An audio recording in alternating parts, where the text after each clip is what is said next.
ठीक है, recording start कर दी है मैंने। और जैसा कि आप सबको पता है कि कल तक हम जितने भी सर्वांग निरूपक कवि थे, यानी कि जिन्होंने सर्वांग निरूपक ग्रंथ लिखे थे, उनके बारे में चर्चा कर उनके बारे में पूरा पढ़ चुके थे हम नगेंद्र वाली पुस्तक से।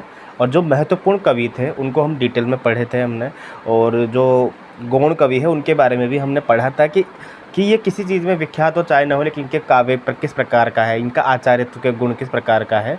और फिर हम रस निरूपक कवियों में आए थे, जहाँ हमने देखा कि यार इनका आचार्यत्व का गुण तो अच्छा है सही, इनका जो कवि कर्म है ना उसमें भी ये समर्थ कवि है, उसमें भी श्रेष्ठ ही है। जिसमें हमने तोष का नाम भी पढ़ा था, और तोष की बहुत प्रसिद्ध रचना है सुधा निधि, जिसका हमने नाम लिया था और जिसको हमने डिटेल में पढ़ा था। इसके अलावा नखशिक विनय शतक नाम से रचनाएं पढ़ी थी। ये कवि ऐसा है कि जिनका काम है ना ज़्यादा से ज़्यादा सिर्फ रचनाओं में हो जाता है। डिटेल में तो कोई बड़ा एग्ज़ाम होता है ना, तो बड़े कवि के बारे में पूछा जाता है, और छोटे एग्ज़ाम में भी अगर डिटेल में प्रश्न आएगा तो वो किसी बड़े कवि के बारे में ही आएगा। या निश्चिंत रहो आप इस बारे में, इस चीज़ के बारे में आपको लिख कर दे सकता हूँ, ठीक है ना। तो इस चीज़ में कोई डाउट नहीं है। और जैसा कि हमने पढ़ा था, फिर रसलीन को पढ़ा था हमने। रसलीन के बाद हमने पढ़ा था, ठीक है, ये हमने कवि पढ़े थे। ग्वाल को भी पढ़ा था हमने, लेकिन हमने सिर्फ उन्हीं कवियों को डिटेल में पढ़ा है जो बहुत महत्वपूर्ण है। और पद्माकर को अब हम पढ़ेंगे, और पद्माकर को हम पूरा पढ़ेंगे, ठीक है, एक एक लाइन पढ़ेंगे, क्योंकि पद्माकर अपने आप में रीतिकाल के प्रतिनिधि कवि है। बिल्कुल रीतिकाल के प्रतिनिधि कवि हैं। और अगर रीतिकाल की जो प्रधान प्रवृत्ति है, जो कि इस बार प्रश्न भी आया था RPSC में, कि रीतिकाल की जो प्रधान प्रवृत्ति है वो क्या है। रीतिकाल की प्रधान प्रवृत्ति, अब लोगों को लगता है कि यार दरबारी जीवन का वर्णन करना, या राजा की प्रशस्ति का वर्णन करना, श्रृंगारिकता, इन सब के बीच में मतभेद चलता रहता है। परंतु राजा प्रशस्ति मतलब राज प्रशस्ति का वर्णन करेंगे तो फिर तो वीरस परक रचनाएँ हो जाएंगी ना।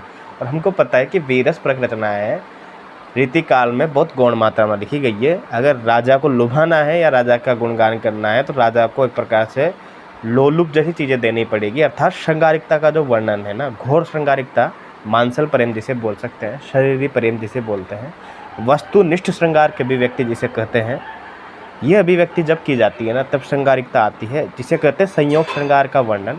और वो भी कौन सा, वस्तुनिष्ठ श्रृंगार का वर्णन। तो श्रृंगारिकता की प्रवृत्ति जो है वो मतलब मुख्य प्रवृत्ति थी रीतिकाल की। और पद्माकर को अब हम पढ़ेंगे डिटेल में, जो कि रस निरूपक कवि हम पढ़ रहे थे नगेंद्र की पुस्तक में से, पेज नंबर 304 में से। और जो भी मैंने विशेषता बताया आपको, श्रृंगारिकता, घोर श्रृंगारिकता, मांसल प्रेम, ये सब रीतिबद्ध कविता की विशेषता है, रीति सिद्ध की विशेषता है, पर रीति मुक्त की नहीं है। क्योंकि रीति मुक्त, जब रीति मुक्ति शब्द जुड़ गया, अर्थात रीतिकाल के कवियों में इनका नाम आता जरूर है, परंतु रीति से सर्वोपरि मुक्त ही है। और रीति शब्द की अपन ने अच्छी तरह से व्याख्या की थी कि रीति शब्द को हम एक छोटे से व्याख्या से समझ सकते हैं, छोटी सी कविता से, कि रघुकुल रीत सदा जलियाई, प्राण जाए पर वचन न जाए। अर्थात एक मार्ग है, पहले से ये चीज़ होती आ रही है और आगे भी हम इस चीज़ को निभाएंगे कि पहले भी प्राण चले जाएं लेकिन वचन नहीं तोड़ा जाता था, आज भी प्राण चले जाए लेकिन वचन नहीं तोड़ा जाएगा। अर्थात पहले से जो चीज़ घटित हो रही है उसी को आगे, उसी मार्ग पर चलना रीति कहलाती है। और रीति का मतलब क्या हो गया कि काव्यांग ग्रंथों की परिपाटी पर, पुराने काव्यांग ग्रंथों की परिपाटी पर नए काव्य ग्रंथ बनाना, ठीक है ना, नए काव्य शास्त्रीय ग्रंथ बनाना, उसी को हम रीति कह सकते हैं अगर पढ़ी लिखी भाषा में कहे तो। क्योंकि पुराने काव्य शास्त्रीय ग्रंथों को जो संस्कृत में थे उन्हीं को अपनी भाषा में इन्होंने अनुकरण करके नए ग्रंथ बनाया, और इसी को हम रीति शब्द से समझ सकते हैं, ठीक है। पद्माकर के बारे में पढ़ते हैं, पेज नंबर 304 नगेंद्र की पुस्तक, कि कवित्व का पूर्णतः निर्वाह करते समय नवरसों का सफल निरूपण करने वाले गिने चुने आचार्यों में पद्माकर का नाम लिया जाता है। अब देखो, जो महत्वपूर्ण कवि ना, जैसे भिखारी दास हो गए, देव हो गए, मतीराम हो गए, पद्माकर हो गए, इनकी तो भाषा शैली चेंज हो जाती है जब कोई भी आचार्य या कोई भी आलोचक लिखता है ना इनके ऊपर तब। तो पहली लाइन कितनी बढ़िया है। और मैंने जैसा कि हमेशा कहा यार क्लास में, इस क्लास में भी कहूँगा कि प्रथम लाइन और अंतिम पंक्ति बहुत महत्वपूर्ण होती है किसी भी पैराग्राफ की, जो कि प्रश्न बनने का सबसे ज़्यादा चांस वहाँ से रहता है, चाहे आप शुक्ल जी की पुस्तक पढ़ो, चाहे आप नगेंद्र की पुस्तक पढ़ो। कवित्व का पूर्ण निर्वाह करते हुए नवरसों का सफल निरूपण करने वाले गिने चुने आचार्यों में पद्माकर का नाम लिया जाता है। यह तेलंग ब्राह्मण थे। इनका जन्म 1773 में मध्य प्रदेश के सागर नामक स्थान में हुआ था। इनके पिताजी का नाम मोहनलाल भट्ट था, वो भी अच्छे कवि थे। सामान्यतः अनुष्ठान और मंत्र साधना का कार्य करते थे।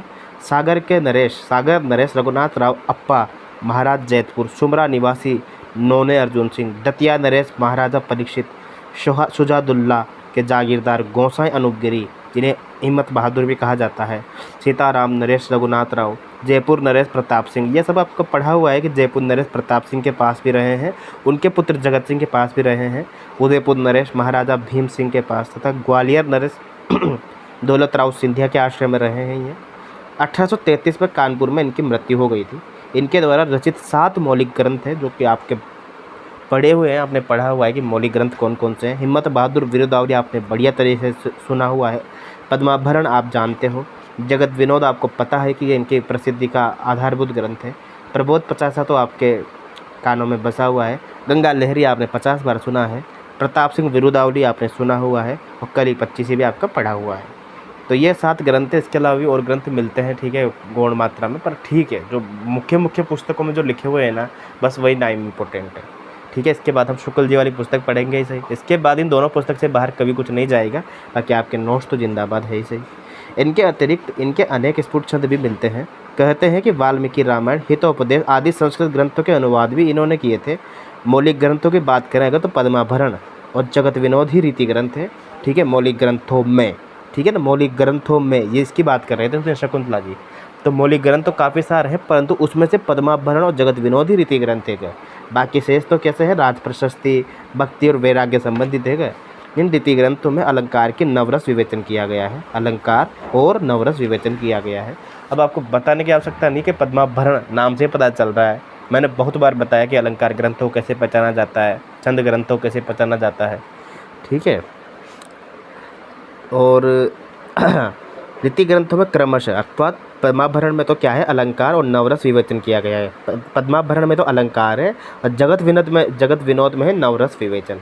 पद्माभरण जो है 1810 में रचित है, जगत विनोद 1803 और 1821 के बीच में ठहरता है, जगत सिंह के आश्रय में। जगत विनोद से पता चल पा रहा है, जगत विनोद मतलब जगत में जिससे ख्याति प्राप्त हुई है पद्माकर को, अर्थात पद्माकर का रस जो पूरे विश्व में जब जिस रचना से फैला है वो है जगत विनोद। तो जगत विनोद जो है अपने आप में रस निरूपक ग्रंथ है, जबकि पद्माभरण अलंकार ग्रंथ है। जगत विनोद के अंदर 6 चैप्टर्स मिलते हैं जिन्हें 6 प्रकरण कहा गया है, 731 छंद मिलते हैं। आरंभ में आलंबन विभाव के अंतर्गत नायक नायिका भेद और 4 प्रकार के दर्शन का विवेचन करने के अनंतर उद्दीपन विभाव के अंतर्गत नायिका के सखाओं, नायिका की सखी, 3 प्रकार की दूतियों, षड ऋतुओं का वर्णन प्रस्तुत किया गया है। उसके बाद श्रृंगार रस के अनुभवों के विवेचन के व्याज से 8 सात्विक भावों और 12 हाव भावों का वर्णन करते हुए श्रृंगार आदि नवरसों का विवेचन के प्रस्तुत किया है, जो कि बिल्कुल महत्वपूर्ण नहीं है ये पंक्तियाँ, सिर्फ इतना इम्पोर्टेंट है कि जगत विनोद में 6 प्रकरण और 731 छंद मिलते हैं। बस चैप्टर्स पूछ सकता है कितना चैप्टर्स है, 6 प्रकरण है, ख़त्म बात, बाकी चीज़ें याद नहीं रखनी अपन को, ठीक बा। लक्षण सामान्य तो दोहों में है, ठीक है, क्योंकि जाहिर सी बात है ना यार, लक्षण एक प्रकार से किसी भी चीज़ को जब आप एग्जाम्पल दे के बताओगे ना तो दोहा छंद सबसे श्रेष्ठ बैठता है, क्योंकि एक तो इतना मधुर इतना सरस छंद है वो, ठीक है। तो लक्षण सामान्य तो दोहों में है, उदाहरण कवित्व सवैया, उदाहरण के तौर पे कवित्व सवैया दोहा आदि भी है। लक्षणों को देखने में ये सहज स्पष्ट हो जाता है कि ग्रंथकार मूलतः रसमंजरी, अब किसकी ग्रंथ है आपको बताने की आवश्यकता नहीं है, रस तरंगिणी, साहित्य दर्पण, रसिक प्रिया, सुधा निधि आदि ग्रंथों का ऋणी रहा है। कुल मिला के बात यह है कि सभी आचार्यों ने भानुदत्त के पास कोचिंग जरूर की थी, सभी रीतिकाल के आचार्यों ने ऑलमोस्ट 99 ने भानुदत्त के पास कोचिंग की थी, जो बहुत फेमस कोचिंग थी, भानुदत्त की रस मंजरी, भानुदत्त की रस तरंगिणी। बचे कुछ लोग विश्वनाथ के साहित्य दर्पण के पास भी गए थे और कुछ लोग मम्मट की काव्य प्रकाश के पास भी गए थे। ये सब चीज़ें हम पढ़ते आ रहे हैं, हमें याद रखने की आवश्यकता नहीं है, हम पढ़ते पढ़ते पढ़ते ऑटोमेटिक याद हो जाएगी हमको ये चीज़, क्योंकि इतनी बार रिपीट हो चुकी है। अतः मौलिकता की दृष्टि से इनका कोई महत्व नहीं है। ग्रंथ की विशेषता यही है कि लक्षण सुबोध और स्पष्ट तथा उदाहरण तदनुरूप एवं सरस है, ठीक है, कि लक्षण सुबोध स्पष्ट एवं उदाहरण। जो भी महत्वपूर्ण बात होगी मैं उसको रिपीट कर दूंगा, अगर मैं कहीं तेज़ वगैरह बोलता हूँ तो आप मुझे बता देना डिटेल में कि भाई मैं थोड़ा तेज़ बोल रहा हूँ, इस पर कम करने की आवश्यकता है, ताकि तो महत्वपूर्ण बात तो मैं खुद ही 2-3 बार स्पष्ट कर दूंगा। कि विषय को स्पष्ट करने के लिए कहीं कहीं पर ब्रजभाषा गद्य का आश्रय भी लिया गया है, किंतु फिर भी लक्षणों में वो सूक्ष्मता और शास्त्रीयता नहीं आ पाई है जो संस्कृत आचार्य के लक्षणों में मिलती है। कवित्व की दृष्टि से यदि पद्माकर की रचनाओं की परीक्षा की जाए तो कहना होगा कि इनके द्वारा ग्रहित तीनों विषय श्रृंगार, राज प्रशस्ति और भक्ति में इन्हें पूर्ण सफलता मिलती है। तो कोई बात नहीं है ना भाई, इसीलिए तो हम कहते हैं इनको श्रृंगार, वीर और भक्ति की त्रिवेणी कहाँ बहती है, पद्माकर के यहाँ पे। और इन पंक्तियों से ये स्पष्ट होता है या नहीं होता है बताइए आप, है ना, कि कवित्व की दृष्टि से अब हो सकता है यहाँ भी पद्माकर को अंडरलाइन करके दे दे, क्योंकि मैंने आपसे कहा है कि नए पैराग्राफ की प्रथम पंक्तियाँ बहुत महत्वपूर्ण होती है और अंतिम भी। कवित्व की दृष्टि से पद्माकर की रचनाओं की परीक्षा की जाए तो कहना होगा कि इनके द्वारा गृहीत तीनों विषय श्रृंगार, राज, प्रशस्ति, भक्ति में इन्हें पूर्ण सफलता मिली है। अब डेश दे के दे सकता है वो कि कवित्व की दृष्टि से यदि ... की रचनाओं की परीक्षा की जाए तो कहना होगा कि इनके द्वारा गृहीत तीनों विषय श्रृंगार, राज, प्रशस्ति और भक्ति में इन्हें पूर्ण सफलता मिलती है। ऋतिकालीन कवि के संदर्भ में, किस कवि के संदर्भ में ये पंक्तियाँ उद्धृत हैं? ऑप्शन में आ जाएगा मतीराम, पद्माकर, देव और केशवदास, जिसमें रेखाएं और रंग ही अत्यंत स्पष्ट होकर नहीं आए हैं, बल्कि उनमें यथावश्यकता, भावात्मकता, गति और स्थिर का सन्निवेश भी कुछ ऐसे कौशल के साथ हुआ है कि वे सहृदय के मन पर आत्मविभोर कर देने वाला आह्लादक प्रभाव छोड़ जाते हैं। भाषा भी बिंबों और उनकी रेखाओं के अनुरूप इनकी सदी हुई सौष्ठव संपन्न है कि प्रत्येक शब्द की योजना देखते ही बनती है। इधर कवित्व और सवैयों का प्रयोग भी विशेष प्रकार के गंभीर संगीत की दृष्टि पर रचनागत बिंब के अनुकूल वातावरण ही उत्पन्न नहीं करता है, अपितु उनके प्रत्येक रेखा के धर्म को भी व्यंजित करता है। ठीक है, कहना न होगा कि इनकी विशेषताएं के कारण ये परवर्ती कवियों के लिए अनुकरणीय बन गए। एक छंद इनका दे रखा है यहाँ पर कि सिंधु के सपूत सुत सिंधु तन यके बंधु मंदिर अमंद शुभ सुंदर सुदाई के कहे पद्माकर गिरीश के बसे हो शीस तारन के ईस कुल कारण कन्हाई के और हाल ही के बिरह बिचारी ब्रज बाल ही पे जाल से जगावत जुआल सी जुनाई के और एरे मति मंद चंद आवत न तोहे लाज हो के दुजराज काज करत कसाई के, है ना, हो के दुजराज काज करत कसाई के। तो इस प्रकार से घनानंद क्या घनाक्षरी छंद दे रखा है ये घनाक्षरी, ठीक है ना। तो ये इतना महत्वपूर्ण है नहीं, क्योंकि इतने बार पढ़ा हुआ है हमारे, इनकी जो पंक्तियाँ वो आप सबने पढ़ी हुई है वो फागु के भीर अबीरन में, क्योंकि पंक्तियों वाला प्रश्न 99.99% चांस है कि वो शुक्ल जी से ही आएगा, 200% है ना। इसके अलावा बैनी प्रवीण को पढ़ेंगे हम। बैनी प्रवीण का सिर्फ उतना ही पढ़ेंगे जितना हमारे काम का है, क्योंकि ये उतने महत्वपूर्ण कवि है नहीं, क्योंकि बैनी प्रवीण की रचनाएँ ज़्यादा महत्वपूर्ण है। कि इस काल के नवरस विवेचक आचार्यों में संक्षिप्त लक्षणों और सरस उदाहरणों के लिए बैनी प्रवीण का नाम भी लिया जाता है। ये लखनऊ के रहने वाले थे। ये पूछा गया है वैसे मेरे ख्याल से कि लखनऊ निवासी कौन थे बैनी प्रवीण, और रहने वाले वाजपेयी ब्राह्मण थे और वल्लभ, ठीक है ना। तो बैनी प्रवीण जो है ब्राह्मण थे, वल्लभ संप्रदाय के वंशी लाल के शिष्य थे। इनके रचे हुए ग्रंथ कौन कौन से? श्रृंगार भूषण, नवरस तरंग और नाना राव प्रकाश, ठीक है। तीनों आप रिसु नहीं होंगे बिल्कुल, इनमें से आज तो नवरस तरंग ही मिलता है। तो बैनी प्रवीण का नवरस तरंग बहुत बार आपने पढ़ा है और बहुत बार आपने सुना भी है, ठीक है। इसके अलावा तो ठीक है, और तो इनके बारे में कोई महत्वपूर्ण बात है नहीं ग्रंथ, और इसके अलावा हमने नोट्स में भी बहुत बार पढ़ा हुआ है इनके बारे में, ठीक है। तो ये भी कोई नई बात नहीं है। बैनी प्रवीण के ये तीनों ग्रंथ याद रखना आप, श्रृंगार भूषण, नवरस तरंग और नाना राव प्रकाश, ठीक है, नाना राव प्रकाश, ठीक है, ठीक है। ऐसे याद कर लो कि जो नाना थे वो प्रकाश करने में बहुत ज़्यादा प्रवीण थे, ठीक है, बैनी के नाना। अब अन्य रीति कवि कोई कैसे हैं, कौन कौन है? अब कौन कौन से अन्य रीति कवि हैं यहाँ पे? क्योंकि हम जब पढ़ रहे थे, क्योंकि जो रीतिकाल को दो भागों में बांटा है नगेंद्र जी ने, एक तो रीतिबद्ध कवि और एक रीतिमुक्त कवि, और उनमें भी उन कवियों की रचनाओं को अलग अलग प्रकार में बांटा है। जैसे सर्वांग निरूपक कवि, तो वो पढ़ लिया अपन ने पहले। उसके बाद सर्व रस निरूपक कवि, जिन्होंने रस का निरूपण किया है। तो रस निरूपण करने में बाद हमने जो कवियों को पढ़ा है, जिन कवियों को, उसके बाद बचे हुए कवि अब हम पढ़ेंगे कौन कौन है कि अन्य रीति कवि कि रीतिकाल के सर्वरस विवेचक आचार्य कवियों में सुखदेव मिश्र, याकूब खान उजियारे, राम सिंह और चंद्रशेखर वाजपेयी भी उल्लेख है। अब सुखदेव मिश्र की, अब आपको पता है सुखदेव मिश्र की जो रचनाएं हैं उनमें से आपको पता है कि यार ये अध्यात्म प्रकाश पूछी गई है और रसायनों पूछी गई है, जो कि मैंने आपको बहुत बार बताया है। वृत्त विचार पूछी गई है, तो इसको लिख लेना यहाँ पे सुखदेव मिश्र, क्योंकि गौण कवि से 1 या 2 प्रश्न तो आना निश्चित है। 200% है, आप किसी भी एग्जाम की तैयारी कर रहे हो, गौण कवियों से प्रश्न आएगा, चाहे वो युग्म बना कर दे। हाँ, सीधा प्रश्न नहीं आएगा, ये कन्फर्म है। सीधे नहीं पूछा जाएगा कि बताइए भाई कि फाजिल अली प्रकाश की रचना है, और आ जाए तो किसी एग्ज़ाम का कोई भरोसा नहीं है। पर मुझे नहीं लगता कि राजस्थान के एग्ज़ाम में, बड़े बड़े एग्जाम्स में ऐसे प्रश्न बनाए जाते हैं। वृत्त विचार, छंद विचार, फाजिल अली प्रकाश, अध्यात्म प्रकाश, रसायन नव, रस रत्नाकर, श्रृंगार लता, इनमें व्रत विचार और छंद निरूपण विषय है, व्रत विचार। और मैंने आपको कहा गया है यार, कह दिया है बहुत बारी कि छंदों की पहचान कैसे करते हैं, कौन सा ग्रंथ छंद निरूपक है, कौन सा रस निरूपक है, कौन सा अलंकार निरूपक है, ये बहुत बार अपन ने डिस्कस कर लिया है। तो व्रत विचार जो है छंद निरूपक ग्रंथ है। अध्यात्म प्रकाश में जीव जगत माया और ब्रह्मा विषय शंकर के विचारों को कवित्व में समझाया गया है।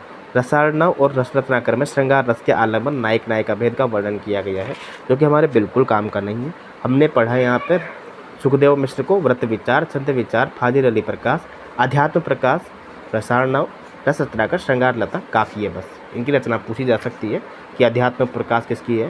बाकी रसार्णव हम इनकी रचना पूछी है, पढ़ी है। रसार्णव हमने उनकी रचनाएं पढ़ी है। छंदार्णव पिंगल पढ़ी है, छंदार्णव पिंगल, रसार्णव नहीं, छंदार्णव पिंगल नाम से पढ़ी है हमने भिखारी दास। जबकि रस सारांश है, इनकी रसार्णव है। भिखारी दास की रचना है रस सारांश और इनकी रचना है रसार्णव। ठीक है। इसके बाद हम देखो दूसरे पैराग्राफ में कवि का नाम दे रखा है याकूब खान का। अब आपको पता है कि याकूब खान की रचना नहीं पूछी जाती क्या?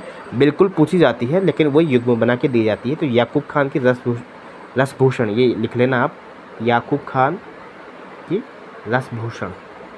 ठीक है, ये लो हो गया।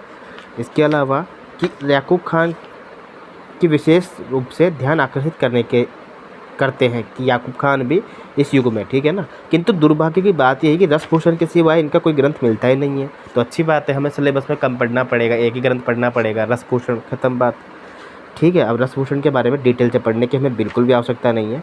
और इसके अलावा अन्य कवि कोई दे रखा है नीचे, तो देख लेते हैं हम। ठीक है। इसके अलावा तो उजियारे कवि नाम से दे रखे हैं एक कवि अगले पेज पे कि ये वृंदावन के निवासी थे और सन्नाटे ब्राह्मण नवल शाह के पुत्र थे। इन्होंने 1780 के आसपास जुगल प्रकाश और रस चंद्रिका नाम से रचना लिखी है। तो उजियारे कवि ने जुगल प्रकाश, तो ये तो वैसे ही याद हो जाएगा ना यार, उजियारे मतलब उजाला, जुगल प्रकाश मतलब जुगल रस प्रकाश। तो जुगल रस प्रकाश उजियारे कवि की है, जुगल रस प्रकाश उजियारे कवि की है। और रस चंद्रिका जो है वो भी उजियारे कवि की है। बस इतना सा ही पढ़ना है हमको, कोई डिटेल में नहीं पढ़ना। इसके बाद एक महाराज राम सिंह है। तो रस विवेचक आचार्य में महाराज राम सिंह का नाम भी विशेष उल्लेखनीय है। चलो बढ़िया बात है, उल्लेखनीय है तो पढ़ लेते हैं। ये नरवरगढ़ नरेश छत्र सिंह के पुत्र थे ये। ठीक है, बहुत बढ़िया। इनके ग्रंथ कौन कौन से हैं? जुगल विलास, रस शिरोमणि, अलंकार दर्पण, रस निवास प्रसिद्ध है। और जुगल विलास देव के अष्टयाम के समान नायक नायिका भेद के विलासितापूर्ण दिनचर्या का वर्णन ग्रंथ है। तो जुगल विलास आप अंडरलाइन कर लो, बहुत इंपॉर्टेंट ग्रंथ है। जुगल विलास पूछा जाएगा आपसे कि जुगल विलास किसकी रचना है। तो जुगल विलास जो है ना, किसकी रचना है? ये महाराज राम सिंह की। ठीक है, महाराज राम सिंह की। ठीक है, एक मुनि राम सिंह पढ़ते हैं हम, जब आदिकाल पढ़ते हैं, जब पाहुर दोहा जिनकी रचना है। ठीक है, महाराज राम सिंह की रचना हो जाएगी जुगल विलास। ठीक है, इंपॉर्टेंट है। इसके अलावा रस शिरोमणि है। अब रस शिरोमणि तो वैसे ही याद हो जाएगी ना यार, वैसे भी शिरोमणि कौन है? भगवान श्री राम ही है। ठीक है, अलंकार दर्पण तो 50 रचना है ऐसी तो रीतिकाल में। ठीक है, और एक रस निवास नाम से एक रचना है। ठीक है, जुगल विलास हो गई, तो ये याद रखना। बाकी तो और कोई महत्वपूर्ण रचना है इनकी है नहीं, और इनके बारे में डिटेल में पढ़ना बिल्कुल भी आवश्यक नहीं है। नीचे एक कवि दिए हुए हैं चंद्रशेखर वाजपेयी, लक्षण संबंधी दोषों से सावधान और लक्ष्य के लिए अनिवार्य गुणों के निर्वाह के निमित्त सचेष्ट रहकर शास्त्रनिष्ठ स्वच्छ विवेचन करने वाले इस युग के आचार्यों में चंद्रशेखर वाजपेयी का नाम विशेष आदर के साथ लिया जाता है। इनके ग्रंथों में हम्मीर हट, नक्शिक, वृंदावन शतक, गुरु पंचाशिका, ताजक, माधवी वसंत, हरिमानस विलास, रसिक गोविंद, रसिक विनोद आदि प्रसिद्ध है। और रसिक विनोद में नवरस का विवेचन किया गया है। वैसे मुझे नहीं याद आता है कि चंद्रशेखर वाजपेयी का हम्मीर हट के अलावा कोई दूसरा ग्रंथ कभी पूछा जाता है, परंतु आप याद रख लेना कभी कभी ये रसिक विनोद अगर पूछ लिए तो, क्योंकि रसिकानंद नाम से हमने जो पढ़ा था वो पढ़ा था ग्वाल का, और हम्मीर हट नाम से एक रचना पढ़ी थी हमने, वो भी पढ़ी थी ग्वाल की। तो ग्वाल की तो फेमस है ही सही, लेकिन चंद्रशेखर वाजपेयी की ज़्यादा फेमस है हम्मीर हट रचना। हम्मीर हट रचना चंद्रशेखर वाजपेयी की ज़्यादा फेमस रचना है, इसलिए याद रखिएगा चंद्रशेखर वाजपेयी की हम्मीर हट और ग्वाल की भी हम्मीर हट, ग्वाल की रसिकानंद और चंद्रशेखर वाजपेयी की रसिका विनोद। ठीक है, बाकी तो आगे अगले कवि देखते हैं। ठीक है, आगे कोई खास कवि नहीं दे रखा है। जहाँ ये पैराग्राफ खत्म हो रहा है, अंत में कुछ पंक्तियाँ देख लेते हैं इसकी कि श्रृंगारिक रचनाओं में कल्पना के लिए स्वच्छ विनियोग ने जहाँ इनके बिंबों को सहज, आकर्षक और मधुर रूप प्रदान किया है, वहाँ राज प्रशस्ति परक रचनाओं के आश्रयदाताओं के गुणों का बखान परंपरा मुक्त होते हुए वाणी के ओज के कारण अत्यंत प्रभावी बन पड़ा है। भाषा व्याकरण की दृष्टि से स्वच्छ और सौष्ठवपूर्ण है। बहुत बढ़िया, कोई काम की नहीं थी वो पंक्तियाँ हमारे जो पढ़ी है हमने। पर अब हम नया टॉपिक स्टार्ट करेंगे जिसका नाम है श्रृंगार रस निरूपक रीति कवि। अब देखो क्या होता है ना कि हमने अभी तक पढ़ा उन कवियों को जिन्होंने सर्वांग निरूपक ग्रंथ लिखे थे, अर्थात काव्य के सभी अंगों पर काम किया था। जैसे चिंतामणि को पढ़ा था हमने, ठीक है, देव को पढ़ा था, भिखारी दास को पढ़ा था, ये महत्वपूर्ण कवि है। वैसे तो हमने कुमारमणि को भी पढ़ा था पर वो उतना महत्वपूर्ण नहीं है, क्योंकि उनकी रचना देखो ना आप, कवि कुल कल्पतरु चिंतामणि की, देव की देखो आप शब्द रसायन काव्य रसायन, भिखारी दास की काव्य निर्णय, ठीक है। और उसके बाद हमने पढ़े सर्व रस निरूपक, यानी कि सभी रसों के। अब जाहिर सी बात है, अगर आप रस के ऊपर पीएचडी करोगे तो क्या वो श्रृंगार रस के ऊपर पीएचडी करोगे क्या? नहीं करोगे ना। सभी रसों के ऊपर डिटेल में लिखोगे ना, उनकी परिभाषा अपने हिसाब से बताओगे, कौन कौन से देवता किस किस रस के हैं, नायक नायिका भेद बताओगे, आलम्बन विभाव बताओगे, विभाव अनुभाव, ये सब चीज़ें हमने पढ़ी हुई है ऑलरेडी। जब हम काव्य शास्त्र पढ़ते हैं तो विस्तार से वहाँ इनके बारे में पढ़ते हैं ही सही। अब उन कवियों को पढ़ेंगे हम जो श्रृंगार रस निरूपक रीति कवि हैं, अर्थात इसका ये तात्पर्य नहीं है कि इन्होंने सिर्फ श्रृंगार रस का ही वर्णन किया है। कहने का तात्पर्य ये है कि इनका जो मुख्य रस रहा है इनकी रचना का, वो श्रृंगार परक रचनाएँ लिखी इन्होंने और श्रृंगार रस को विशेष महत्व दिया है। पर इससे ये सिद्ध नहीं होता कि इन्होंने अलंकार ग्रंथ नहीं लिखे हैं। वो आगे हम पढ़ेंगे जब पता चलेगा कि इन्होंने अलंकार ग्रंथ भी लिखे हैं, परंतु उसमें भी श्रृंगारिकता का गुण ही विद्यमान है, ठीक है। और लेकिन इनकी जो ख्याति है वो इनकी श्रृंगार रस में लिखी गई रचनाओं के कारण इनकी ख्याति प्राप्त कवि हैं कुल मिला के बात ये है, ठीक है। कौन कौन से कवि हैं पढ़ते हैं। पहला कवि है मतीराम। अब मतीराम अपने आप में उतने ही महत्वपूर्ण कवि हैं जितने केशवदास, जितने देव, जितने भिखारी दास, जितने बिहारी, जितने पद्माकर, ठीक है, उतने महत्वपूर्ण है मतीराम। इनका पूरा नाम है श्री मतीराम, ठीक है, श्री मतीराम। और ये सबको पता है कि हाँ ये 3-4 भाई हुए हैं, चिंतामणि त्रिपाठी, जटाशंकर त्रिपाठी, मतीराम और भूषण, ये चारों अपने आप में भाई कहलाते हैं या भाई माने गए हैं। जो ग्रंथ मिलते हैं, कुछ ग्रंथ इनका खंडन करते हैं पर कुछ लोग मानते हैं कि नहीं भाई यही है, पर ठीक है इसको भी हम मान के चलते हैं, चलो ठीक है चारों भाई यही है, ठीक है। मतीराम श्रृंगार रस को शिरोमणि मानकर केवल उसी का सांगोपांग विवेचन करने वाले आचार्यों में इनका नाम सबसे पहले लिया जा सकता है। अब देखो यहाँ पे अंडरलाइन देखिए, ये पंक्तियाँ महत्वपूर्ण हो सकती नहीं हो सकती कि श्रृंगार रस को रस शिरोमणि मानकर केवल उसी को सांगोपांग विवेचन करने वाले आचार्यों में मतीराम का नाम सबसे पहले लिया जा सकता है। मतीराम की जगह अंडरलाइन करके दिया जा सकता है। इनका जन्म 1604 में लगभग उत्तर प्रदेश के आसपास ठहरता है और 1604 ही इनका जन्म मान लिया गया है कि 1604 ही हुआ होगा।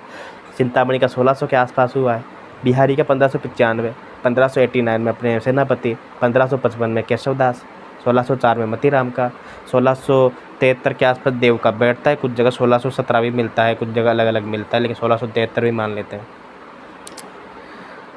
1604 हो गया इनका।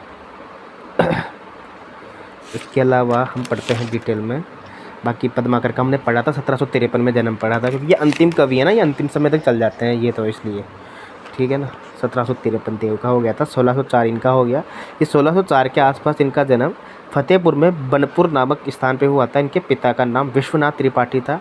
ये सम्राट जहांगीर बूंदी नरेश सम्राट जहांगीर अब ये बता रहा है कि ये कहाँ कहाँ पे रहा था, ये बंदा है ना, किन के आश्रय में रहा था। और आपका पढ़ा हुआ है ऑलरेडी, आपने पढ़ा हुआ है कि ये किन के आश्रय में रहे हैं और किन के आश्रय में कौन कौन सी रचनाएं लिखी गई है और किसके आश्रय में कौन सी रचना नहीं लिखी है, मतलब जो बिना आश्रय की रचना कौन सी लिखी है, ये पूछा जाता है और आपको पता है ऑलरेडी, बस हम रिविज़न कर रहे हैं कि सम्राट जहांगीर के पास रहे थे ये, बूंदी नरेश भाव सिंघाड़ा के पास भी रहे हैं, कुमायूं नरेश ज्ञानचंद के पास भी रहे हैं, बुंदेलखंड में स्थित श्रीनगर नरेश स्वरूप सिंह बुद्दुल्ला के आश्रय में भी रहे थे।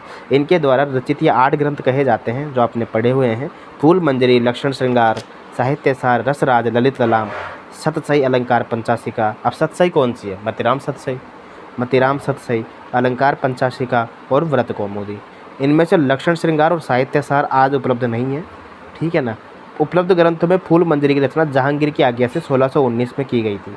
अब देखो, फूल मंजरी इतनी बार पूछी गई रचना है, इतनी बार बहुत बार, कि फूल मंजरी किसकी रचना है। पहली बात तो ये पूछा जाता है।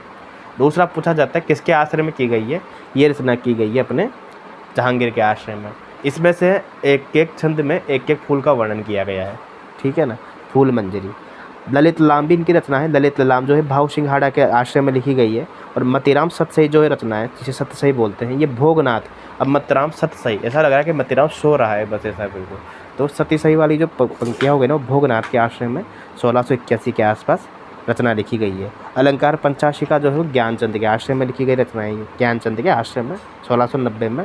और व्रत कौमुदी की रचना स्वरूप सिंह बुंदेला, व से उंदेला भी याद कर सकते हो और व से व्रत कौमुदी भी याद कर सकते हो, ठीक है, की गई है। अब बात आती है रसराज की, कि रसराज जो है ना वो किसी के आश्रय में नहीं की गई है, अर्थात इसकी रचना 1643 के आसपास ठहरती है। ये किसी आश्रयदाता के आश्रय में नहीं लिखा गया है। कतिपय विद्वान इन्हें एक किंवदंती के आधार पर चिंतामणि और भूषण के सहोदर रूप में स्वीकार करते हैं। अलंकार पंचाशिका व्रत कौमुदी को किसी मतीराम की कहते हैं, किंतु अधुनातन शोधों से यह भ्रामक सिद्ध कर दिया गया है। अर्थात कि पहले आप मानते थे कि भाई ये भाई वगैरह है, लेकिन अब जो नए शोध हुए हैं ना उनसे सिद्ध हो गया है कि भाई वाई कुछ नहीं है, पर ये चीज़ अभी भी जारी है, ठीक है, लोग इस चीज़ को मानते हैं। अतः रसराज में श्रृंगार रस और उसके आलम्बन नायक नायिका भेद का विवेचन किया गया है। इसमें दोहों, कवित्व और सवैयों के उक्त विषय को मनोयोग पूर्वक प्रस्तुत किया गया है। ग्रंथकार ने आरंभ में नायक और नायिका को श्रृंगार के आलम्बन के रूप में स्वीकार करते हुए क्रमशः दोनों को निरूपण भानुदत्त की रसमंजरी और रहीम के बरवे नायिका भेद के आधार पर किया है। इसके पश्चात आलम्बन के ही प्रसंग के दर्शन के स्वरूप चित्रादि भेदों, उद्दीपनों, अनुभवों, सात्विक भावों और श्रृंगार के संयोग वियोग नामक भेदों का वर्णन भी रसमंजरी के आधार पर करते हुए संयोग के प्रसंग में 10 हाव भावों का वर्णन करते हुए भानुदत्त की रस तरंगिणी और विश्वनाथ के साहित्य दर्पण का आश्रय लेकर किया है। अब किसी का भी आश्रय लिया हो इन्होंने, ठीक है ना, अब आपको पता है कि किनका किनका आश्रय लिया जाता है रीतिकाल के कवियों के द्वारा।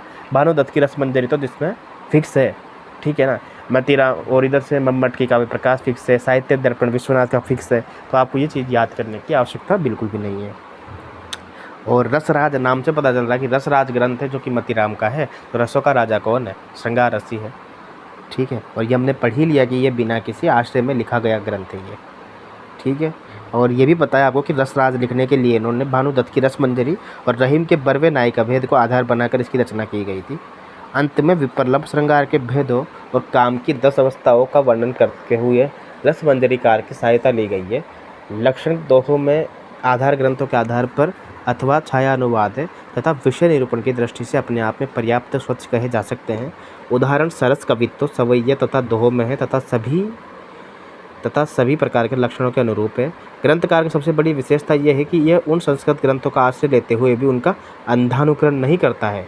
कदाचित इसलिए उसमें रसमंजरीकार द्वारा वर्णित गुप्ता नायिका के 3 भेदों में प्रतिष्यमाण और वर्तिष्यमाण नामक भेदों का करुण विप्रलंब और मरण नामक कामदशा को एक और जहाँ छोड़ दिया है, वहाँ दूसरी ओर हिंदी आचार्य द्वारा परिगणित आगतपति का नामक नवीन नायिका का सफल निरूपण किया है, ठीक है ना। वैसे ये इतनी महत्वपूर्ण लग नहीं रही है, ये पंक्तियाँ पूछने जाने लायक लग नहीं रही है, परंतु फिर भी देख लेना एक बार कि विवेचन के संबंध में केवल एक ही बात खटकती है कि श्रृंगार के सभी अंगों का मनोयोग पूर्वक निरूपण करते हुए रस परिपाक के लिए अनिवार्य कहे गए संचारी भाव का कहीं उल्लेख तक नहीं किया गया है ना। एक सेकेंड रुकिए सभी, मैं इनको अनम्यूट कर देता हूँ, ठीक है ना। जो भी आपको कुछ कहना हो फिर अभी क्लास ख़त्म होने वाली 5-7 मिनट बाद, उसके बाद कर देना, ठीक है। और रसराज की अंतिम पैराग्राफ बचा हुआ इनका कि रसराज के उदाहरणों का वर्णन विषय यद्यपि श्रृंगारी है तथापि उसमें अन्य ग्रंथों में मतलब कह रहा है कि रसराज में तो भले ही श्रृंगार का वर्णन किया गया, लेकिन अन्य जो ग्रंथ है ना उसमें मतीराम ने राज प्रशस्ति को भी अपनी कविता का विषय बनाया है। कवित्व की दृष्टि में इन दोनों विषयों में सब संबंध रचनाएं अत्यंत सरस है। कल्पना के सहज व्यापारों ने बिंबों को आकर्षक एवं भव्य ही नहीं बनाया है, अपितु अपनी अकृत्रिम सूक्ष्मता द्वारा उनके रचयिता को उत्कृष्ट कलाकारों की श्रेणी में भी लाखड़ा किया है। तो ये देखो कितनी बढ़िया पंक्तियाँ है ना, ये अकृत्रिम सूक्ष्मता। और सेम बात वो भी कहते हैं शुक्ल जी भी कि मतीराम को सच्चा हृदय प्राप्त था और इनमें जो भावों की अकृत्रिमता के कारण विख्यात हैं, ये अपने भावों की अकृत्रिमता अर्थात भावों को प्राकृतिक रूप से या फिर नेचुरल तरीके से भावों को स्पष्ट करते हैं, किसी प्रकार का अंधानुकरण नहीं किया इन्होंने। संयत वाणी में मर्यादित श्रृंगार और ओजमय वाणी में राज प्रशस्तियों की अभिव्यक्ति स्वच्छ भाषा में जिस प्रकार से की गई है वह अनेक कवियों के लिए आदर्श रही है। ये परवर्ती कवियों में से अनेक ने स्पष्ट शब्दों को स्वीकार किया है। छंदों में विषयानुरूप संगीत की सृष्टि से तदगत बिंबों और उनकी अभिव्यक्ति को जिस रूप में ग्राह्य कर प्रस्तुत किया है वह इस काल के गिने चुने कवियों की रचनाओं में ही देखने को मिलती है। और ये इनकी पंक्तियाँ हैं, आपने बहुत बार पढ़ी होगी ये, तो देखो आपको पता है कि अब ये पंक्तियाँ शुक्ल जी वाली पुस्तक में और इस वाली पुस्तक में दोनों पुस्तकों में दे रखी है, इसलिए ये पंक्तियाँ पूछी गई है बहुत बार और पूछी भी जानी चाहिए, ठीक है ना, कि कुंदन को रंग फीको लगे, झलके अंगन चारु गोराई, आंखन में अलसानी चितौनी में मंजू, बिलासन की सरसाई। और इस बार तो ये चौथी पंक्ति पूछी गई थी यूजीसी नेट में, तो कि जो जो निहारिये नरे है नैननी, त्यो त्यो खरी निकरे सी निकाई। जबकि पहली पंक्तियाँ अधिकतर एग्जाम में पूछी जाती है कि कुंदन को रंग फीको लागे, झल के सब आंगन चार गोराई। यमक अलंकार इनका फेवरेट अलंकार है, ये हमने जब शुक्ल जी वाली पुस्तक पढ़ते हैं तो वहाँ पे देखते हैं ये पंक्तियाँ, ठीक है ना। तो बाकी आज के लिए इतना ही काफ़ी है ना, क्योंकि आज रामनवमी भी, थोड़ा पूजा वगैरह में व्यस्त होंगे सभी, खाना वाना भी खाना पीना होगा। बाकी 9 साढ़े 9 बजे क्लास में मिलेंगे ही सही हम, है ना, अगली क्लास में। तो बाकी जो भी हो फिर, तो यूट्यूब में जो भी इसको सुनेंगे इस वीडियो को, वो तो फिर कमेंट करके बता सकते हैं। और जो टेलीग्राम पे भी लाइव सुन रहे हैं वो तो अभी बता दीजिए कि कोई कुछ कहना हो तो मैं रिकॉर्डिंग बंद कर देता हूँ, ठीक है ना। Thank you.